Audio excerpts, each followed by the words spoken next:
সকাল আমার প্রিয় বন্ধুরা, সবাই কেমন আছো? আশা করছি সবাই ভালো আছো, সুস্থ আছো। আমরাও ভালো আছি। কোচবিহার জেলার ছোট্ট একটা গ্রাম থেকে আমি কৃষ্ণা আমার ব্লগ চ্যানেলে তোমাদেরকে অনেক অনেক স্বাগত আর আমার অনেক অনেক ভালোবাসা। দেখেছো দিনের বেলাও কিভাবে আমি রান্নাঘরে লাইট জ্বালিয়ে কাজগুলো করি। হ্যাঁ গো, তোমরা যে দেখছো একটু আলো, সেটা কিন্তু লাইটের জন্য, লাইট আর হচ্ছে দুদিকে দুটো জানলা সেই জন্য। আর লাইটটা যদি না জ্বালাই বেশি আলো হয় না, মোটামুটি আলো হয়, তবে ক্যামেরাতে ভালো লাগে না দেখতে, সেই জন্য আমি লাইটটা জ্বালিয়ে নেই।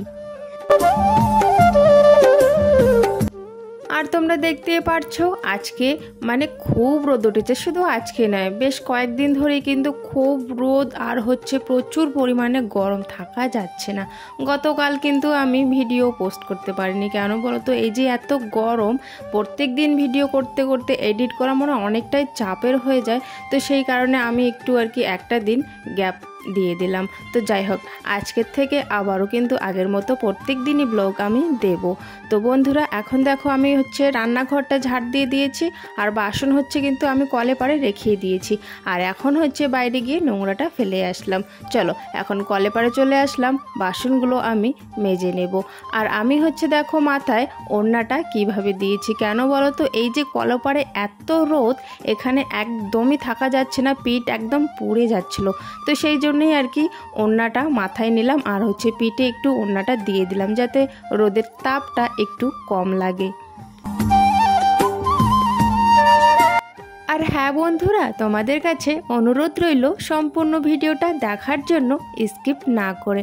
আর তোমরা কে কোথা থেকে আমার ব্লগটা দেখছো অবশ্যই বন্ধুরা কমেন্টে জানিও, তাহলে আমি জানতে পারবো আমার বন্ধুরা কত দূর দূরান্ত থেকে আমার ব্লগ দেখে। আর তোমরা কিন্তু আমাকে প্রচুর প্রচুর অনেক ভালোবাসা দিচ্ছ, তার জন্য আমি খুব খুব খুব খুশি।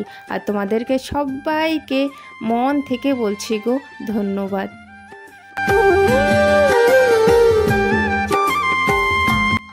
এমনিতে যা গরম পড়েছে, তার মধ্যে আবার ভিডিও করা, এডিট করা, থাম্বনেল বানানো, অনেক অনেক ভয়েস দেওয়া, অনেক কিছু ঝামেলা রয়ে যায়। তো সেই জন্য না একটু আমার শরীরটা কিন্তু খারাপ করেছে। তো সেই জন্য আমি একটা দিন গ্যাপ রেখে দিয়েছি, ব্লগ পোস্ট করিনি। তবে হ্যাঁ, তোমরা আমাকে ইনস্টাগ্রামে আবার ইউটিউবেও অন্য ভিডিওতে কমেন্ট করে বলেছো, দিদিভাই আজকে ভিডিও পোস্ট করোনি কেন। তো এটা দেখে সত্যি আমি খুব খুশি যে তোমরা আমাকে এতটা ভালোবাসো। আমার ব্লগ প্রত্যেক দিন দেখো, একদিন যদি না দিই তাহলে তোমরাও মিস করো, তাই তো। তো আমার খুব এটা দেখে কিন্তু ভালো লেগেছে। তো যাই হোক, এখন বাসনগুলো আমি ঝুড়িতে রেখে দিলাম। তারপর দোকান থেকে ব্রেড আর একটা 5 টাকা দামি দুধের প্যাকেট নিয়ে আসলাম চা করব বলে। সকালবেলায় কিন্তু দুধ আনা হয়, প্রীতমের জন্য যে কয়েকদিন ধরে আনা হচ্ছে না, তো সকালবেলায় আনা হয় 9টার দিকে। তবে একটু দেরি আছে, 9টা বাজতে। আর এখন আমরা একটু চাটা খাবো, যেহেতু আবার কতক্ষণে দুধ আসবে, তারপর কি চা বানাবো, সেই জন্য দোকান থেকেই দুধের প্যাকেটটা নিয়ে আসলাম আর চা বানানো শুরু করে দিয়েছি।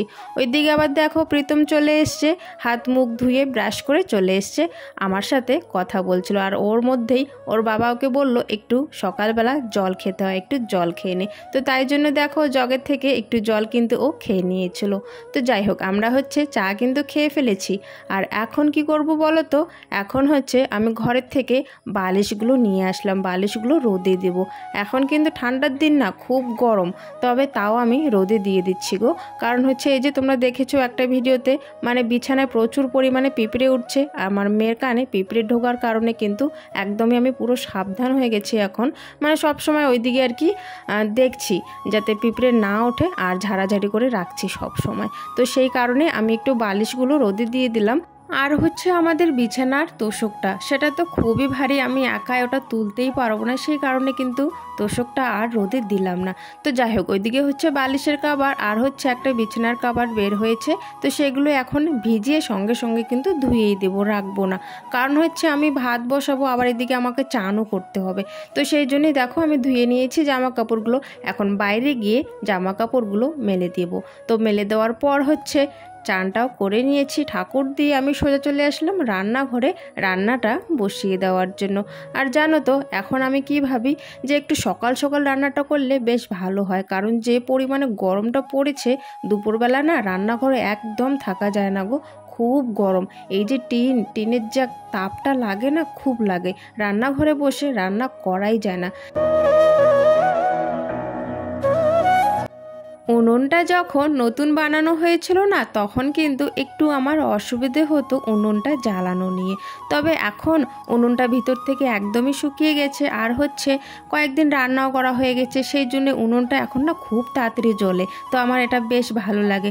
আর উনুন যদি সহজে জ্বলতে চায় না না, এই এত পরিমাণে মানে চেষ্টা করতে থাকো জ্বলতে চায় না সহজে, তখন না খুব রাগ ওঠে, তাই না? আর এমনিতে হচ্ছে আমাদের পাটশোলাও নেই, আর আমি হচ্ছে প্লাস্টিক দিয়ে কিন্তু আগুন জ্বালাই, তো প্লাস্টিক দিয়ে একটু সময়ও লাগে, তো ওই জন্য আর কি খুব কিন্তু খারাপ লাগে যখন জ্বলতে চায় না। তবে বেশ কয়েকদিন ধরে উনুনটা খুব তাড়াতাড়ি জ্বলে যাচ্ছে, সেটা আমার খুব ভালো লাগছে।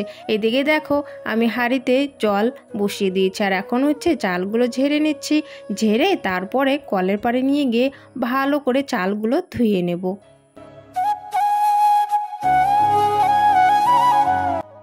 আর এই গরমে গতকাল আমি কি করেছি বলো তো, আমি না দুটো উনুনের মধ্যে তাড়াতাড়ি করে রান্নাটা করে ফেলেছিলাম। তবে দুটো উনুনে রান্না করার থেকে একটা উনুনেই বোধহয় ভালো হয় রান্না করাটা, যদি আত্মীয় স্বজন আসে তখন রান্না করলে ঠিক আছে। তবে আমরা যেহেতু অল্প একটু করে রান্না করি, দুটো আইটেম বা তিনটে আইটেম, তো সেই জন্য একটা উনুনে রান্না করাটা ঠিকই আছে, তাই না? তো কালকে একটু খুব তাড়াহুড়ো করে রান্নাও করেছি, অবশ্য তাড়াতাড়িও হয়ে গেছিলো দুটো উনুনে যেহেতু আমি রান্না করেছি। আর আজকে একটা উনুনে রান্না করব, রান্নাটা বসিয়ে দিয়ে তারপর হচ্ছে আমি দেখো ক্ষেতের থেকে কিন্তু শাক নিয়ে আসা হয়েছে, তো শাকগুলো এখন এখানে বাজবো না, আমাদের যে রান্নাঘরের গেটটা আছে না, তো গেটটার সামনে গিয়ে কিন্তু বসে বাজবো, কারণ হচ্ছে চুল ঠুল থাকতে পারে, অন্ধকারে না দেখা যাবে না, সেই জন্য আমি ওখানে নিয়ে গিয়ে বাজছি শাকগুলো। আর আজকে ওই ভাত বসিয়ে তারপরে তরকারি কাটা, ওই শাক ধোয়া সমস্ত আমি করে নেব। আর কাল কি করেছিলাম বলো তো, যেহেতু দুটো উনানে আর কি রান্না করেছিলাম, তো সেই জন্য আগের থেকেই আমি তরকারি পাতি সব কেটে রেখে দিয়েছিলাম, বাটাবাটিটাও কিন্তু আমি আগের থেকেই করে নিয়েছিলাম। জানি দুটো উনুনে রান্না করলে একটু তাড়াতাড়ি রান্নাগুলো হয়ে যাবে, তো আমার হাতটাও একটু তাড়াতাড়ি চালাতে হবে, তো সেই কারণে আগের থেকেই সব কিছু রেডি করে রেখেছিলাম। তো যাই হোক বন্ধুরা, দেখো আমার রান্না কিন্তু শেষ হয়ে গেছে, শাকটা একটু ঝোল ঝোল রেখেছি, আজকে না ঝোল ঝোল খাবো, সেদিন রান্না করেছিলাম শুকনো রান্না করেছিলাম, তো আজকে বলছে ঝোল ঝোল খাবে, তো সেই জন্য একটু ঝোল ঝোল টাইপের রেখেছি। আর কাঁচা কলা, পটল, আর হচ্ছে তোমার ভিন্ডি, আলু এইসব দিয়ে একটা আর কি তরকারি বানিয়েছি। এইদিকে দেখো দুধও আনা হয়ে গেছে, দুধটা জাল দিয়ে দিয়েছি। আর ওখানে কি বসিয়েছি ফাইভেনে জানো তো, ওখানে বসিয়েছি প্রীতম নাকি আলুর চিপস বানাবে, মোবাইলে দেখেছিল, তো আলুর চিপস বানাবে, আমাকে গোল গোল করে কেটে দিয়েছিল, তো একটু হলুদ দিয়ে আমি সেটাকে একটু সেদ্ধ করে নিচ্ছি, তারপরে হচ্ছে যা গরম পড়েছে চালের উপরে দিয়ে দেব।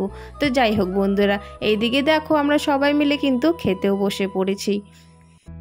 খাওয়া দাওয়া হয়ে গেছে, আর এখন হচ্ছে কলে পরে আমি বাসনগুলো রেখে দিয়েছি, পরে বাসনগুলো মাজবো, তার আগে আমি হচ্ছে বাইরে যাচ্ছি জামা কাপড়গুলো আনতে। এত রোদ উঠেছে না কি বলবো, আর মানে চোখ খোলা যাচ্ছে না বাইরে, তো সেই জন্য ভাবছি জামার আবার কালারগুলো কিন্তু তাড়াতাড়ি নষ্ট হয়ে যায় যদি বেশিক্ষণ আর কি রোদ পড়ে জামা কাপড়ে, তো সেই জন্যই আর কি জামা কাপড়গুলো আগে নিয়ে আসি, তারপর হচ্ছে বাসনগুলো মাজবো।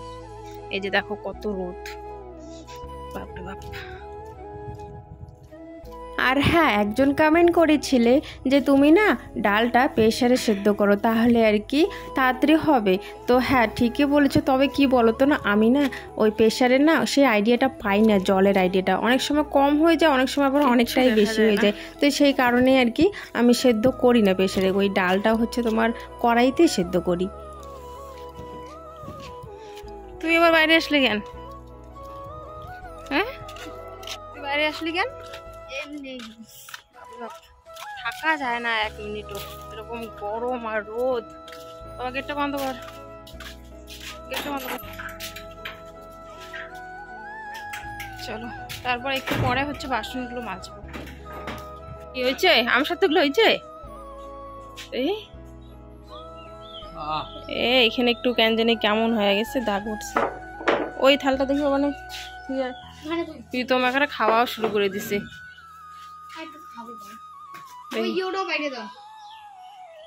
দেখি দেখি দেখি এটা দেখি, এটা শক্ত হয়ে গেছে না,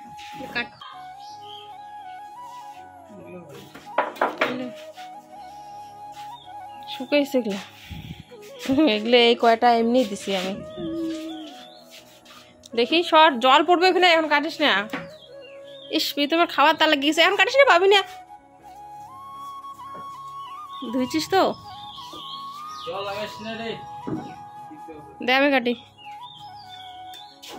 আমি কাটি দে।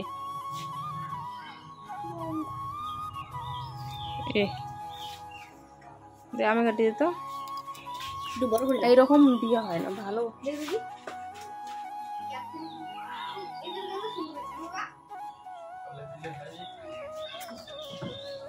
এমনি কাটি,